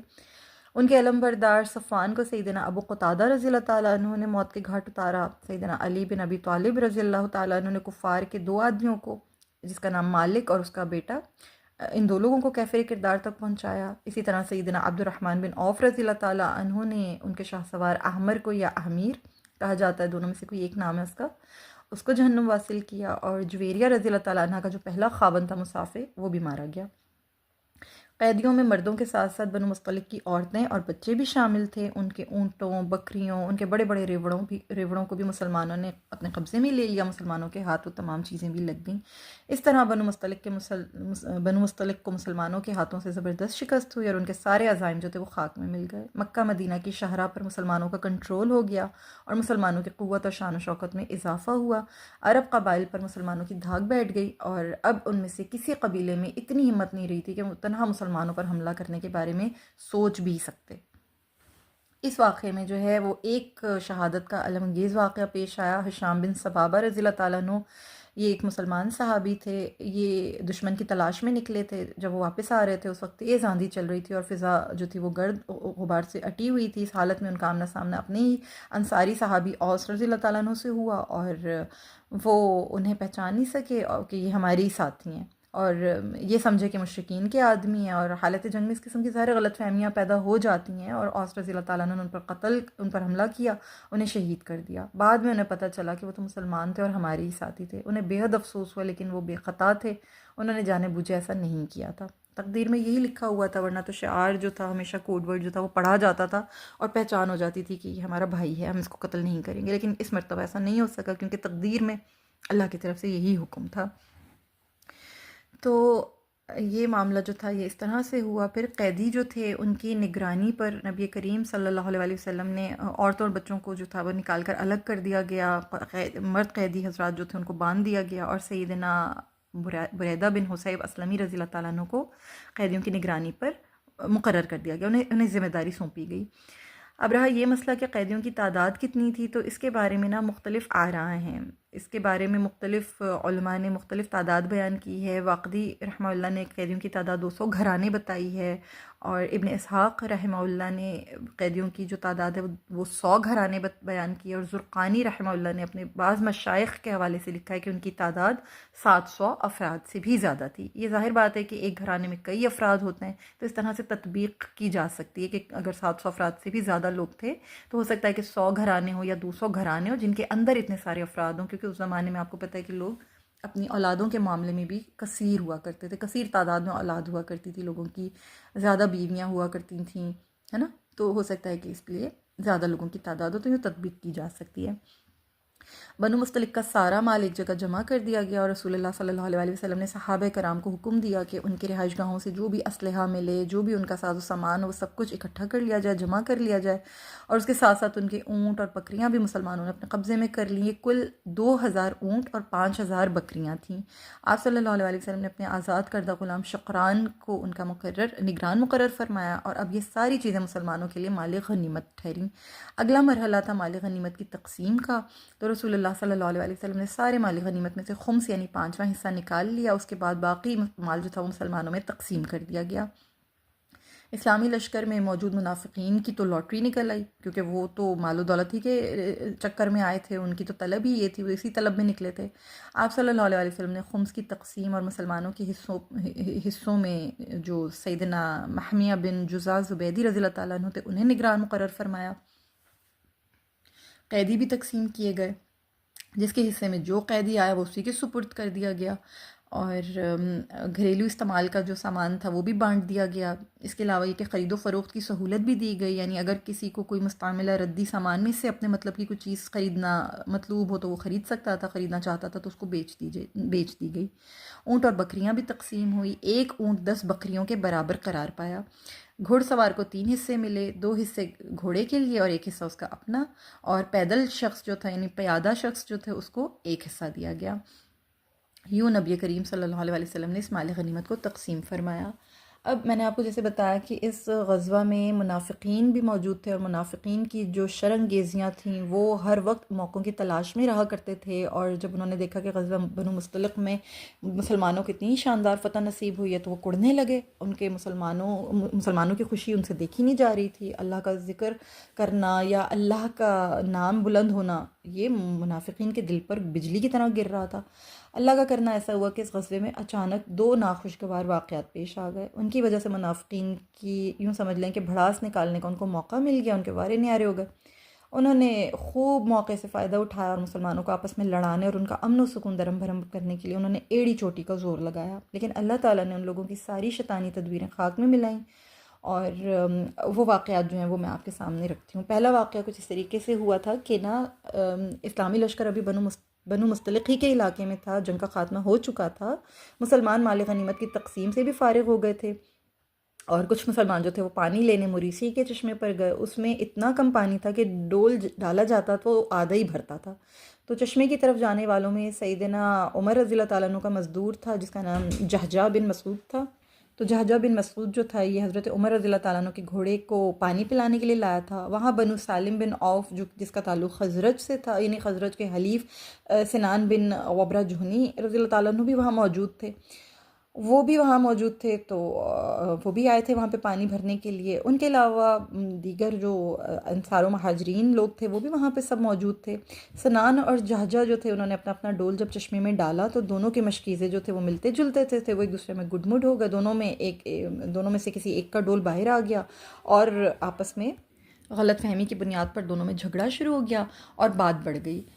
جہجہ جو نے مشتعل ہو کر سنان کی پٹائی کر دی اور سنان زخمی ہو گئے، ان کے بدن سے خون کی بوندیں وغیرہ ٹپکنا شروع ہو گئیں۔ انہوں نے اپنے انصاری بھائیوں کو آواز لگائی اور خزرجیوں بھائیوں کو آواز لگائی کہ مدد کے لیے آؤ، یعنی دہائی دینا شروع کر دی۔ جو ہی انصار مسلمانوں نے یہ آواز سنی وہ سنان کی طرف لپکے، انہوں نے سنان کو زخمی حالت میں دیکھا تو مشتعل ہو گئے۔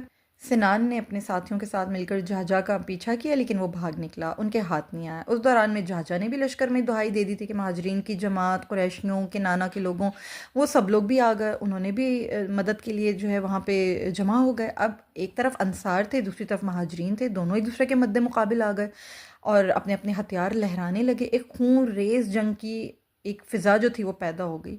اب حالت یہ تھی کہ بس کسی کی طرف سے بھی پہل کرنے کی دیر تھی اور کچھ بھی ہو سکتا تھا۔ تو اسی دوران میں اللہ تعالیٰ نے اپنا کرم فرمایا اور اللہ تعالیٰ نے نبی کریم صلی اللہ علیہ وسلم کو اس واقعے کی خبر، ظاہری بات ہے ملنی تھی، خبر مل گئی۔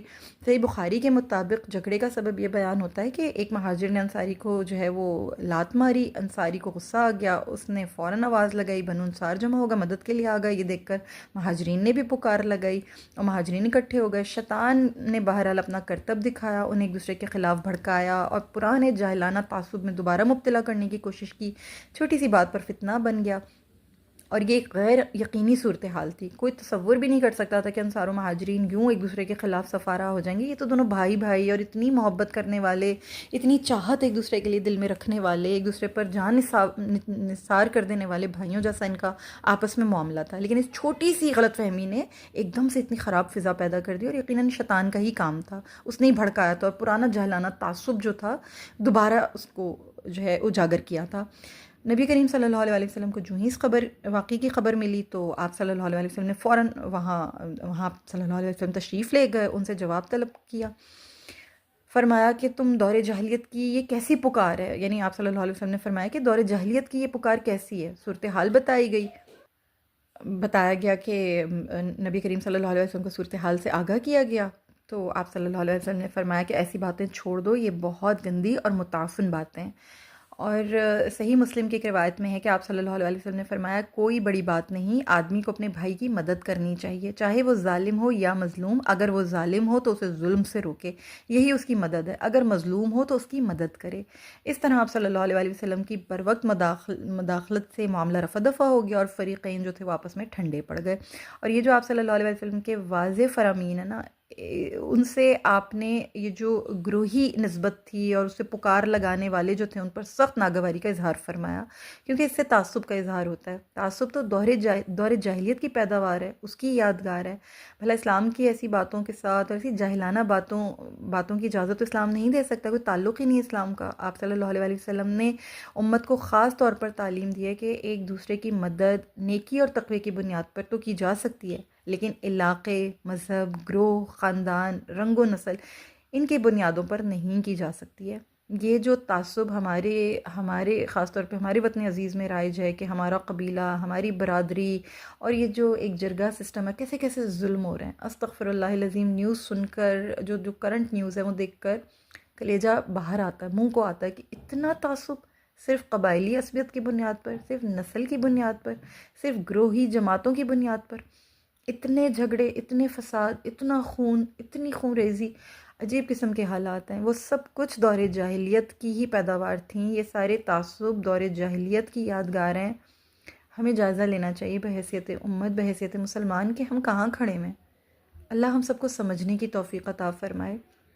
یہ چیزیں کسی دور میں بھی قابل قبول نہیں تھیں۔ جب اسلام آ گیا یہ تمام عصبیت ختم ہو گئی، تمام تعصب چلے گئے، تمام دور جاہلیت کی جو رنگ و نسل کی بنیاد پر، مذہب، گروہ، خاندان، علاقے، ان کی بنیاد پر پیدا ہوئی تمام خرافات تھیں، ان سب کا خاتمہ ہو گیا۔ نبی کریم صلی اللہ علیہ وسلم نے بہت محنت کی ہے، یہ سب کچھ ہم پڑھ ہی اس لیے رہے ہیں۔ آپ صلی اللہ علیہ وسلم کی زحمتوں کو، کتنی زحمتیں آپ نے کی ہیں، کتنی زحمتیں اٹھائی ہیں، پڑھ ہی اس لیے رہے ہیں، سیکھ ہی اس لیے رہے ہیں تاکہ ان سے حاصل کر سکیں وہ تمام تعلیم کہ جو ہمیں اپنے اوپر لاگو کرنی ہے۔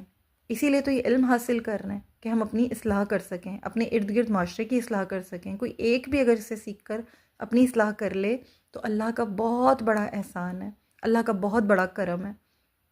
سیکھیں اور آگے سکھائیں تاکہ اصلاح ہو سکے سب کی۔ اپنے خاندانوں میں بھی دیکھیں، اپنے بڑے بزرگوں کو دیکھیں، اگر وہ اپنی ذات برادری کے ساتھ، اپنے خاندان، اپنے گروہ، اپنی نسل کے ساتھ، اور اپنی ایک ہوتی ہے نا جیسے بیریئرز بنائے ہوئے لوگوں نے، ہم تو فلاں خاندان میں شادی نہیں کرتے، ہم تو فلاں نسل میں شادی نہیں کرتے، ہم تو فلاں لوگوں میں نہیں آگے بڑھتے، یا ہم فلاں لوگوں سے میل جول نہیں رکھتے۔ ان بنیادوں پر بھی بعض لوگوں نے اپنے لیے بہت ساری بیریئرز بنائے ہوئے ہیں، اپنے پیروں میں بہت ساری زنجیریں باندھی ہوئی ہیں۔ ختم کریں ان تعصبات کو، ڈھونڈیں ان چھوٹے پودوں کو ڈھونڈیں اور ان کو جڑ سے ختم کریں، خاتمہ کریں ان کا، اپنی زندگیوں کو سہل کریں، اسلام کی تعلیمات کی چھاؤں میں آئیں۔ اگر کسی کی مدد کرنی ہے تو وہ نیکی اور تقوی کی بنیاد پر کرنی ہے، ان بنیادوں پر نہیں کرنی ہے کہ وہ تو ہمارے اس سے، ہماری پارٹی سے اس کا تعلق ہے نا، اس لیے ہم اس کی زیادہ حمایت کریں گے، چاہے جھوٹی حمایت ہو۔ وہ ہمارے خاندان سے نا، وہ ہمارے قبیلے کا ہے نا، وہ ہماری برادری کا ہے نا۔ یہ ساری چیزیں خرافات ہیں، تعصبات ہیں، انہیں ختم کرنا ہے۔ اللہ ہمیں سمجھنے کی توفیق عطا کرے۔ اور نبی کریم صلی اللہ علیہ وسلم نے یہی تعلیمات فرمائیں کہ اگر کسی مسلمان نے کسی پر ظلم کیا ہے تو دوسرے مسلمانوں کا فرض ہے کہ وہ اسے ظلم سے روکیں، یہی اس کے ساتھ صحیح تعاون ہے۔ اسی طرح مظلوم کی مدد کرنے کا طریقہ ہے کہ اسے ظالم سے اس کا حق لے کر دیا جائے۔ تو پھر یہ جو سنان رضی اللہ تعالیٰ عنہ اور جہاجہ رضی اللہ تعالیٰ عنہ کے درمیان جو معاملہ ہوا، کچھ حضرات نے صلح صفائی کروائی، سنان رضی اللہ تعالیٰ عنہ کے پاس گئے، ان سے کہا کہ آپ اپنا حق معاف کر دیں۔ سنان رضی اللہ تعالیٰ عنہ اپنے حلیفوں کو اعتماد میں لیے بغیر ہی قدم نہیں اٹھا سکتے تھے۔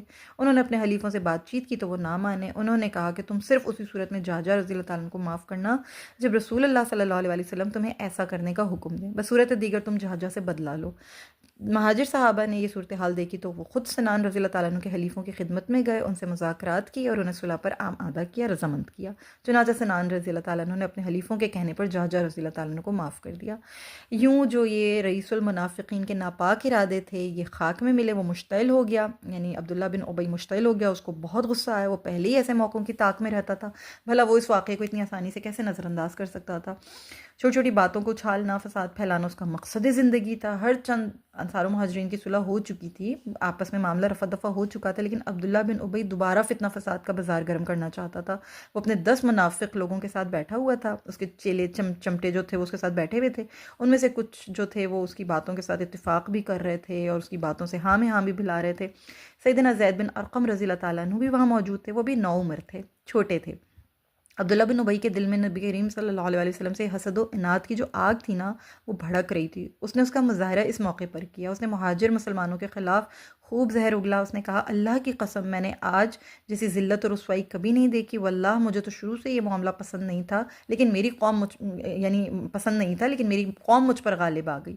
دیکھو ان مہاجرین نے کیسا ستم ڈھایا، انہوں نے ہماری وطن میں رہ کر ہمیں مغلوب کر لیا اور تعداد میں ہم سے آگے نکل گئے، انہوں نے ہمارا احسان بھلا دیا ہے۔ اللہ کی قسم ہماری اور ان قریش کے ان تنگ دستوں کی حالت پر تو یہ مثال صادق آتی ہے کہ اپنے کتے کو کھلا پلا کر خوب موٹا تازہ کرو تاکہ وہ تمہیں ہی کاٹ کھائے۔ واللہ میں جاجا جیسی پکار سنوں اور وہاں موجود ہوتے ہوئے بھی ٹس سے مس نہ ہوں، مجھے تو یہ آواز سننے سے پہلے ہی مر جانا چاہیے تھا۔ واللہ ہم مدینہ واپس جائیں تو معزز ترین آدمی، ذلیل ترین آدمی کو وہاں سے باہر کرے گا۔ اس بدبخت ابی نے یعنی ابن ابی نے آخری جملوں کے ذریعے سے اپنے دل کی بھڑاس نکالی تھی۔ وہ اپنے خوب سے باطن اور کمینگی کا مظاہرہ کر رہا تھا۔ استغفر اللہ ثم استغفر اللہ۔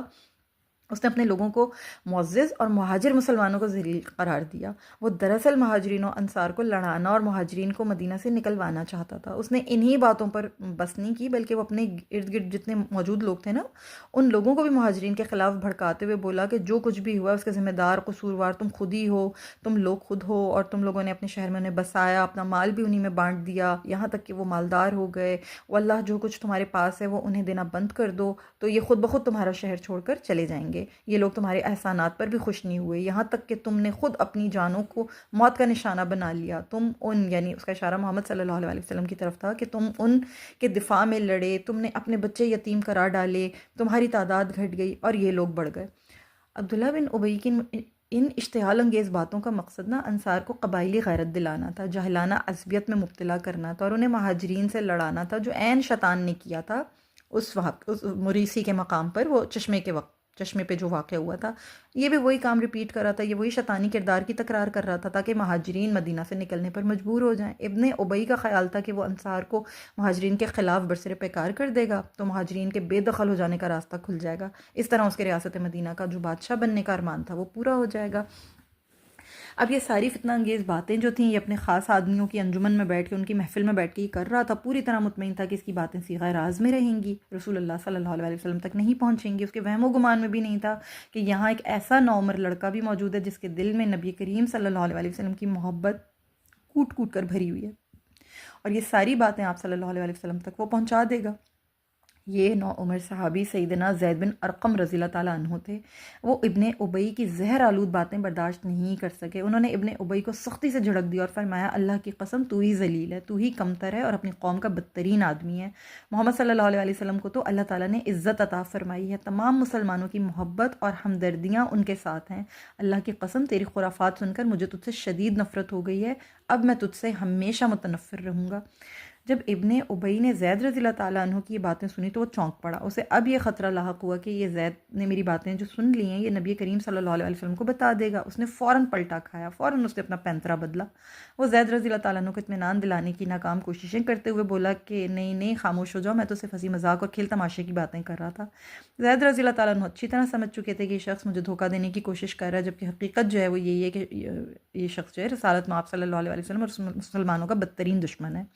زید رضی اللہ تعالیٰ عنہ نے فیصلہ کر لیا کہ وہ رسول اللہ صلی اللہ علیہ وسلم کو ان تمام باتوں سے آگاہ کر دے گا، اور ابن ابی کا مکروہ چہرہ جو ہے اور جو جھوٹا اس نے ماسک پہن رکھا ہے، جھوٹی اسلامیت کا جو اس نے چہرے کے اوپر نقاب چڑھا رکھا ہے، وہ اتار دے گا، اس تمام باتوں کو بے نقاب کر دے گا، اس کے چہرے کو بھی بے نقاب کر دے گا۔ ابن ابی کا تعلق جو تھا وہ خزرج قبیلے سے تھا، اور سیدنا زید بن ارقم رضی اللہ تعالیٰ عنہ بھی قبیلہ بنو خزرج سے ہی تھے، لیکن اس پورے معاملے میں انہوں نے اپنے قبیلے کی محبت کو خاطر میں نہیں لائے، بالکل بھی انہوں نے اس چیز کو، دیکھیں اسلام یہی چیز ہے، اسلام یہی سکھاتا ہے۔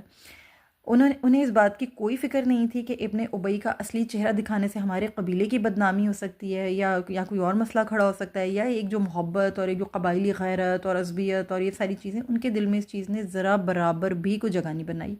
دراصل رسول اللہ صلی اللہ علیہ وسلم کی محبت ہی ایسی چیز ہے، یقین کریں یہ محبت چیز ہی ایسی ہے، اس کے آگے دنیا کی بڑی سے بڑی بھی کوئی دولت ہو، کوئی چیز ہو، کوئی چیز اہمیت نہیں رکھتی، ہر چیز ناقابل توجہ ہے، کوئی چیز اس محبت کے آگے نہیں ٹھہرتی۔ محبت کملی والے سے وہ جذبہ ہے، سنو لوگو، یہ جس من میں سما جائے وہ من میلان نہیں ہوتا۔ یہ بات حق ہے، یہ بات بہت بڑا حق ہے۔ یہ محبت جس من میں سما جاتی ہے نا، وہ من میلان نہیں ہوتا۔ اللہ ہمارے اندر پاک اور صاف کر دے، اور اس محبت کو ہمارے دلوں کے اندر بھرپور طریقے سے راسخ کر دے، ہماری خون کی ایک ایک بوند اس محبت کے اندر سرشار ہو جائے۔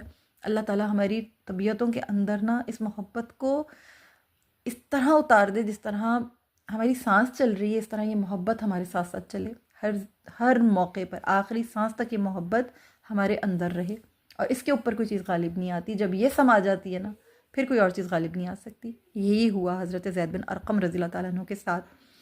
عبداللہ بن ابی تو ایمان کی حقیقت ہی سے نا آشنا تھا، اسے تو اس چیز کا معلوم ہی نہیں تھا، اس بات کے بارے میں کیا جانتا تھا کہ رسول اللہ صلی اللہ علیہ وسلم کی محبت کتنی قیمتی، کتنی عظیم چیز ہے۔ یہی وجہ ہے کہ اسے اس نوعمر لڑکے کی رسول اللہ صلی اللہ علیہ وسلم سے محبت کا کوئی اندازہ ہی نہیں تھا۔ سیدنا زید رضی اللہ تعالیٰ عنہ کو اپنی کم عمری کا باقاعدہ احساس تھا، لیکن انہیں یہ بھی احساس تھا کہ سچائی کے اظہار کا اعلان کرنا ہے۔ وہ یہ نہیں چاہتے تھے کہ اس اظہار و اعلان سے مجھے یہ نو عمری روک دے، یعنی وہ اپنی عمر کو اس چیز میں رکاوٹ نہیں سمجھ رہے تھے۔ انہوں نے ایک حکمت عملی اختیار کی کہ براہ راست نبی کریم صلی اللہ علیہ وسلم کی خدمت میں پیش نہیں ہوئے، بلکہ اپنے چچا سعد بن عبادہ کی طرف رخ کیا اور انہیں ساری بات بتا دی، اور انہوں نے جا کر نبی کریم صلی اللہ علیہ وسلم کی خدمت میں سیدھا حاضر ہوئے اور جا کر ان کو یہ بات بتائی کہ ابن ابی کے جو اصلی خیالات ہیں وہ کیا ہیں۔ انہوں نے آگاہ کیا نبی کریم صلی اللہ علیہ وسلم سے۔ اس سے یہ پتہ چلتا ہے کہ دیکھیں، اگر کسی دینی مصلحت کے لیے کسی آدمی کی شرنگیزی دوسرے آدمی تک پہنچا دی جائے، یعنی اس کی خبر دے دی جائے، اس کو آگاہ کر دیا جائے، تو اس کا مطلب یہ نہیں ہوتا کہ فلاں نے فلاں کی چغلی کر دی۔ چغلی نہیں ہے یہ بہت ضروری بات تھی، یہ بہت ضروری کام تھا کہ شر انگیزی کو روکا جائے، یعنی شر کے پریویل ہونے کا راستہ ہی روک دیا جائے۔ اگر انہیں آگاہ رسول اللہ صلی اللہ علیہ وسلم کو نہ کیا جاتا تو یہ شر جو تھا یہ پریویل کر سکتا تھا، تو اسے چغلی شمار نہیں کیا جائے گا، اسے شکایت شمار نہیں کیا جائے گا، ٹھیک ہے۔ رسول اللہ صلی اللہ علیہ وسلم نے جو ہی یہ باتیں سنی، فوراً زید رضی اللہ تعالیٰ عنہ کو طلب فرمایا۔ آپ صلی اللہ علیہ وسلم نے سب کچھ زید رضی اللہ تعالیٰ عنہ کی زبانی سنا، اور مزید تصدیق و اطمینان فرمایا آپ صلی اللہ علیہ وسلم نے، اور یہ فرمایا کہ اے لڑکے، شاید تمہیں اس بات پر غصہ آ گیا ہے۔ زید رضی اللہ تعالیٰ عنہ بولے، نہیں، اللہ کی قسم میں نے یہ باتیں خود اس کی زبان سے سنی ہیں۔ آپ صلی اللہ علیہ وسلم نے پھر فرمایا، شاید تمہیں سننے اور سمجھنے میں غلطی لگی ہے۔ انہوں نے کہا کہ اللہ کے نبی، میرے کانوں نے صلی اللہ علیہ وسلم میرے کانوں نے مجھے دھوکہ نہیں دیا، میں نے جو کچھ سنا بے کم و کاست عرض کر دیا ہے۔ آپ صلی اللہ علیہ وسلم نے تیسری بار پھر فرمایا، شاید اس کی بات تم پر مشتبہ ہو گئی ہے، یعنی تمہیں کوئی غلط فہمی ہو گئی ہے۔ زید رضی اللہ تعالیٰ عنہ نے اللہ کی قسم کھا کر کہا کہ اللہ کے رسول صلی اللہ علیہ وسلم، میں نے پورے ہوش و حواس کے ساتھ اپنے کانوں اور اس کی زبان سے یہ سب کچھ سنا ہے۔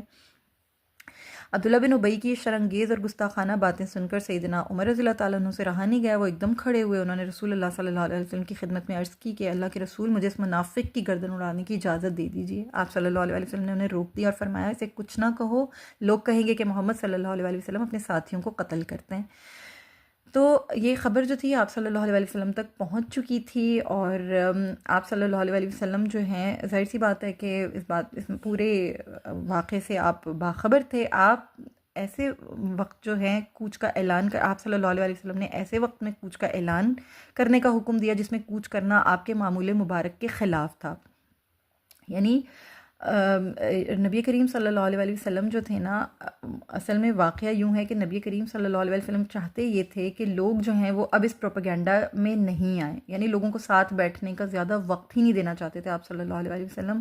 عبداللہ بن ابی جو ہے نا، یہ اپنی گھناؤنی منافقت اور گستاخانہ حرکتوں کی وجہ سے نا سزا کا مستحق تو تھا، کہ اسی سزا کا مستحق تھا ایکچولی، کہ اس کا سر تن سے جدا کر دیا جائے، لیکن اس نے نفاق کا لبادہ اوڑھ رکھا تھا۔ بہت سے لوگ ابھی ابھی تک اس کے اصلی چہرے سے ناواقف تھے، اس لیے اس بات کا شدید خطرہ تھا کہ مبادا لوگ یہ کہنا شروع کر دیں کہ محمد صلی اللہ علیہ وسلم نے کافروں پر غلبہ حاصل کرنے کے بعد اب اپنے ہی ساتھیوں کو قتل کرنا شروع کر دیا ہے۔ اس طرح نہ صرف مزید فتنہ پیدا ہو سکتا تھا، فساد پیدا ہو سکتا تھا، اس کا خدشہ تھا، بلکہ مسلمانوں کی جو سیاسی شہرت تھی وہ بھی داغدار ہو جانے کا اندیشہ تھا۔ ایسی حالت میں داخلی اور خارجی دشمنوں کو پیغمبر اسلام صلی اللہ علیہ وسلم کے خلاف پھر پروپیگنڈا کرنے کا بھی موقع مل جاتا۔ یہ کچھ وجوہات تھیں جن کی بنا پر جن کے پیش نظر آپ صلی اللہ علیہ وسلم نے عبداللہ بن ابی کو قتل کرنے کی اجازت نہیں دی، بلکہ آپ صلی اللہ علیہ وسلم نے کوچ کرنے کا حکم دیا۔ اور زید بن ارقم رضی اللہ تعالیٰ عنہ جب پورا ان کو اعتماد اور ذمہ داری سے جب انہوں نے یہ دیکھ لیا کہ میں نے اطلاع جو ہے وہ پہنچا دی، ایک اہم اطلاع دے دی ہے، آپ صلی اللہ علیہ وسلم نے یہ مناسب سمجھا کہ اب اس بات کی تحقیق خود ابن ابی سے بھی کی جائے۔ یعنی ان سے جب لے لی تمام اطلاع جب مل گئی تو اب نبی کریم صلی اللہ علیہ وسلم عبداللہ بن ابی اور اس کے ساتھیوں کو بلایا، وہ آئے تو آپ صلی اللہ علیہ وسلم نے عبداللہ بن ابی سے پوچھا کہ کیا تم نے ایسی باتیں کی ہیں؟ عبداللہ بن ابی ظاہر ہے مکار تھا، دھوکے باز تھا، جھوٹی قسمیں بھی کھانے لگ گیا، صاف مکر گیا۔ اس نے آپ کے سامنے بڑی بڑی قسمیں کھائیں کہ میں نے تو ایسی کوئی بات نہیں، کہ اس کے ساتھیوں نے بھی اس کی تائید کی، جھوٹی قسمیں کھائیں، یہی کہتے رہے نہیں یہ باتیں بالکل غلط ہیں۔ اب جب یہ باتیں جو تھیں یہ خود نبی کریم صلی اللہ علیہ وسلم کو ظاہر ہے حضرت زید بن ارقم رضی اللہ تعالیٰ عنہ کی زبانی آپ صلی اللہ علیہ وسلم تک پہنچ چکی تھیں، اور اب یہ جو شخص تھا عبداللہ بن ابی یہ جھوٹی باتیں کر رہا تھا، یہ جھوٹی قسمیں کھا رہا تھا اور پورا قسمیں کھا کھا کر یقین دلا رہا تھا، تو نبی کریم صلی اللہ علیہ وسلم نا معاملے کی حقیقت کو سمجھ چکے تھے، مگر فی الحال کچھ عملی طور پر ابھی آپ صلی اللہ علیہ وسلم اجازت نہیں دے رہے تھے۔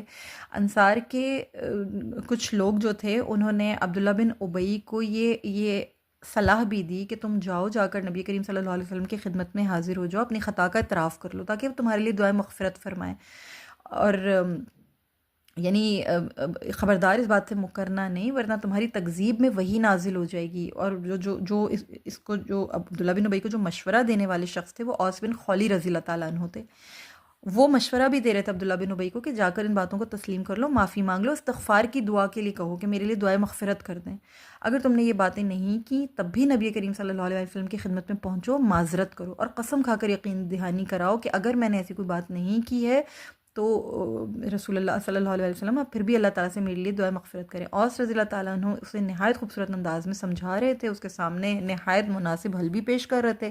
چاہیے تو یہ تھا کہ عبداللہ بن ابی اپنے جرم کا اعتراف کر لیتا اور آئندہ ایسا کچھ بھی نہ کرتا، توبہ کرتا، لیکن اس نے ان کے سامنے قسم کھا کر کہا کہ میں نے اس طرح کی کوئی بات نہیں کی ہے۔ پھر وہ نبی کریم صلی اللہ علیہ وسلم کی خدمت میں بھی حاضر ہو کر اسی ڈٹائی کے ساتھ جو ہے وہ یہی دکھاتا رہا، ہمدردی ظاہر کرتا رہا کہ نہیں میں تو آپ کے ساتھ ہوں، میں آپ کے خلاف اس طرح کی باتیں کیوں کر سکتا ہوں۔ نبی کریم صلی اللہ علیہ وسلم نے یہاں پر بھی نہایت شفقت کا معاملہ فرمایا اور یوں فرمایا ابن ابی اگر تم ایسی بات کہہ بیٹھے ہو تو فوراً توبہ کر لو۔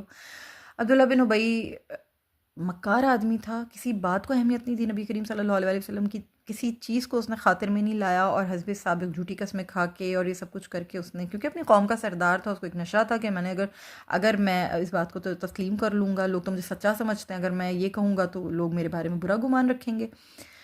تو ان تمام چیزوں کو دیکھتے ہوئے نبی کریم صلی اللہ علیہ وسلم نے اس کے ساتھ کوئی ایسا خاص معاملہ نہیں کیا۔ وہ اپنے فاسد خیالات پر ندامت بھی محسوس نہیں کر رہا تھا، اس کا کیونکہ دل سیاہ تھا، اس کے پاس نور ایمان نہیں تھا، اس کا ضمیر گونگا تھا، اس کی روح اندھی تھی، رسالت مآب صلی اللہ علیہ وسلم کی شفقت سے بھی کوئی فائدہ نہیں اٹھایا اس نے توبہ نہیں کی، اپنی بھیانک باتوں اور جو اس کی جو چال بازیاں تھیں، مکاریاں تھیں، معافی نہیں مانگی، الٹا جھوٹی قسمیں کھا کر مزید نبی کریم صلی اللہ علیہ وسلم اور مسلمانوں کو دھوکہ دینے کی کوششیں کرتا رہا۔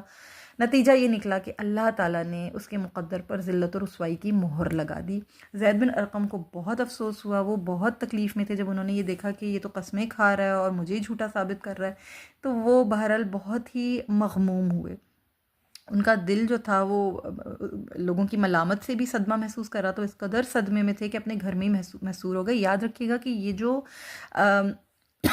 جو گھر تھا نا، یہ ابھی ان کا اپنا مدینے والا گھر نہیں ہے، یہ وہ گھر سے مراد وہ مقام ہے، وہ بیرونی قیام گاہ ہے جہاں پر یہ واقعہ پیش آیا تھا۔ ابھی لشکر جو ہے مدینہ نہیں پہنچا، تو یہ وہ والا گھر ہے، وہ اپنے گھر کے ہی اندر جہاں پہ وہ قیام گاہ تھی ان کی ایکچولی، وہ وہیں پر ہی محصور ہو گئے. وہ لوگوں کی باتوں سے، لوگوں کے طعنوں سے، لوگوں کی جواب دہی سے، ان چیزوں سے ڈر رہے تھے، بچ رہے تھے، سامنا نہیں کرنا چاہتے تھے. اسے لوگوں کے سامنے آنا وغیرہ چھوڑ دیا انہوں نے. انہیں ڈر تھا کہ لوگ انہیں دیکھ کر انہیں یہ کہیں گے کہ تم جھوٹے ہو.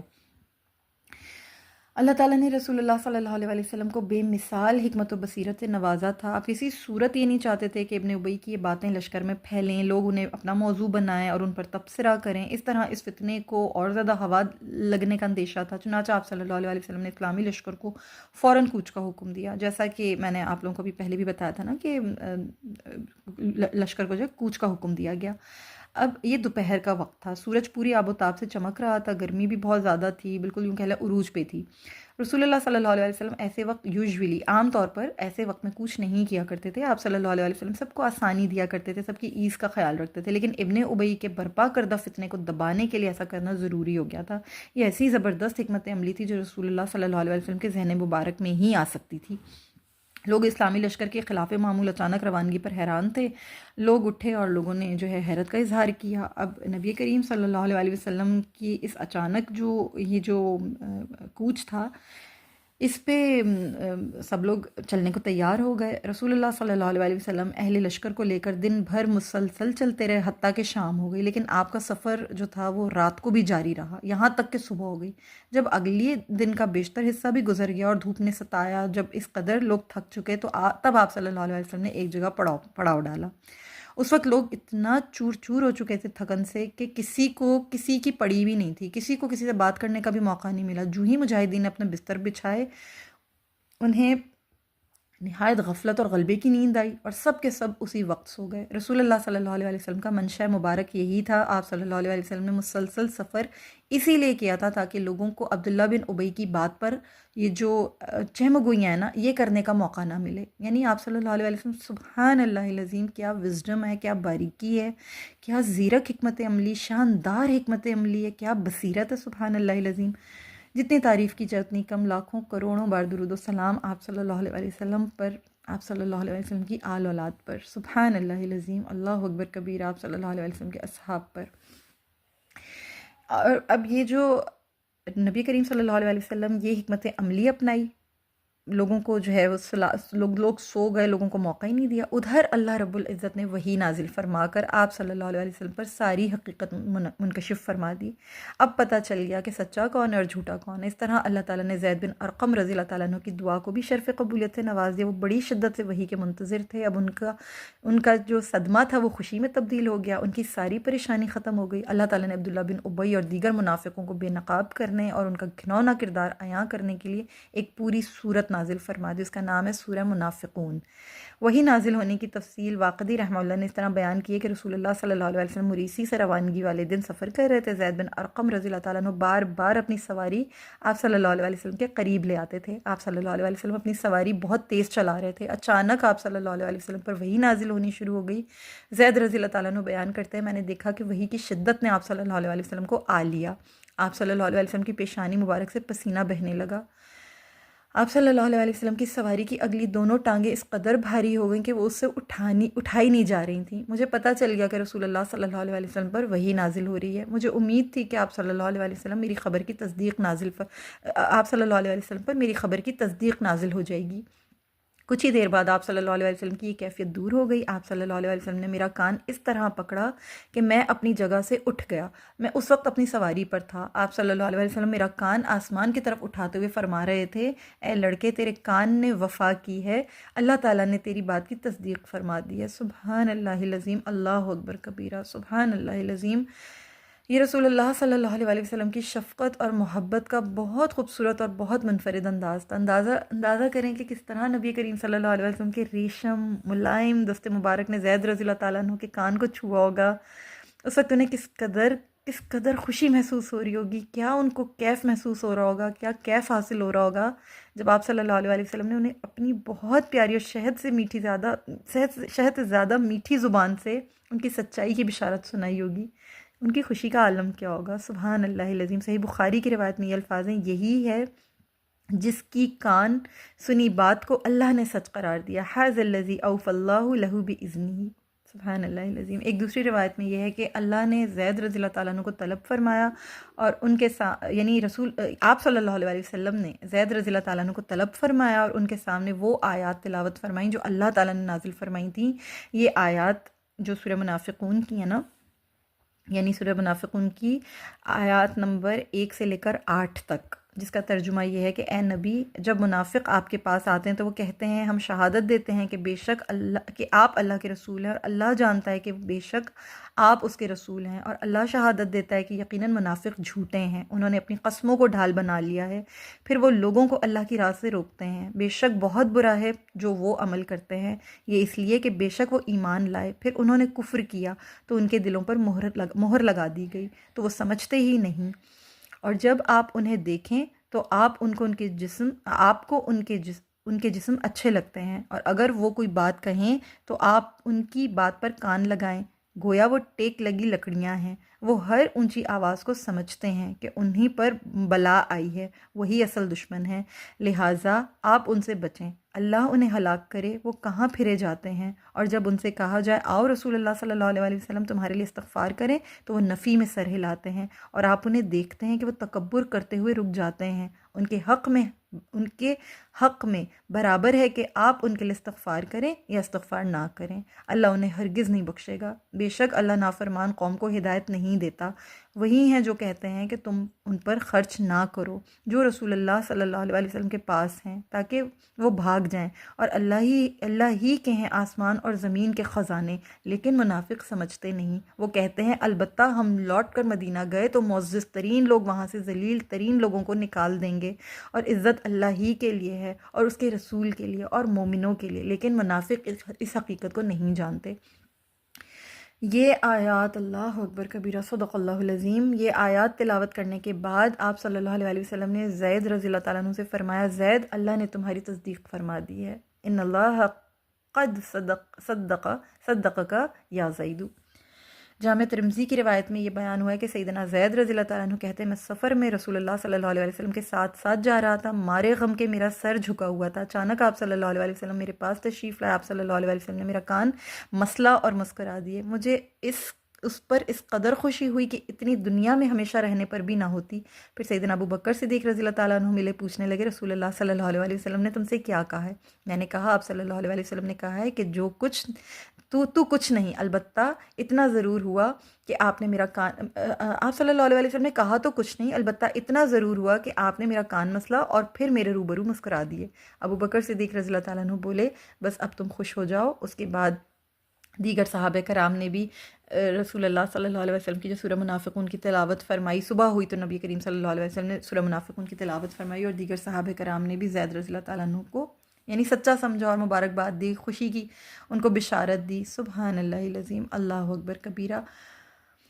ابن ابی پر لعنت ملامت ہوئی، لعنت ملامت کی زد میں آیا، اس کے اپنے قبیلے کے لوگوں میں بھی اس کی جھوٹی قسموں کا پول کھل گیا، اس کی اصل حقیقت سامنے آ گئی کہ وہ اتنا جھوٹا انسان ہے، اس کا مذموم کردار، اس کے خطرناک عزائم عیاں ہو گئے، لوگوں کو اس سے نفرت محسوس ہونے لگی، اس کی قوم کے لوگ اسے برا بھلا کہنے لگے۔ سورہ منافقون نازل ہونے کے بعد تمام لوگ جو تھے وہ سمجھ گئے کہ یہ شخص جو ہے یہ اس قابل نہیں ہے کہ اس کی طرف جو ہے دھیان دیا جائے، لوگوں نے اس کی طرف سے اپنا رخ پھیر لیا۔ یہ دیکھ کر ابن ابی سے رہا نہیں گیا، کہنے لگا، یہ ایک ایسا معاملہ ہے جس پر تم لوگ جو ہو میرے ساتھ برا کر رہے ہو اور اچھا نہیں کر رہے ہو۔ خیر بہرحال اب یہ جو قرآن نے جو آیات نازل کی تھی نا، یہ اس کی سرزنش اور ملامت بہت بہت زیادہ ہو گئی تھی۔ ابن ابی شرمندہ بھی ہوا اور اس کے پاس اپنے جرم کا اعتراف کے بغیر کوئی چارہ نہیں تھا، اس لیے ہیلے بہانے کرنے کی گنجائش بھی کچھ باقی نہیں بچی تھی۔ اس نے لوگوں سے جو ہے معافی مانگتے ہوئے کہا کہ میں آئندہ ایسی حرکت نہیں کروں گا، اور میں یوں نہیں کروں گا، میں یوں نہیں کروں گا، اور آپ کو پتہ ہے کہ اللہ تعالیٰ نے جب آیات نازل فرما دی تو پیچھے کوئی گنجائش ہی نہیں بچی۔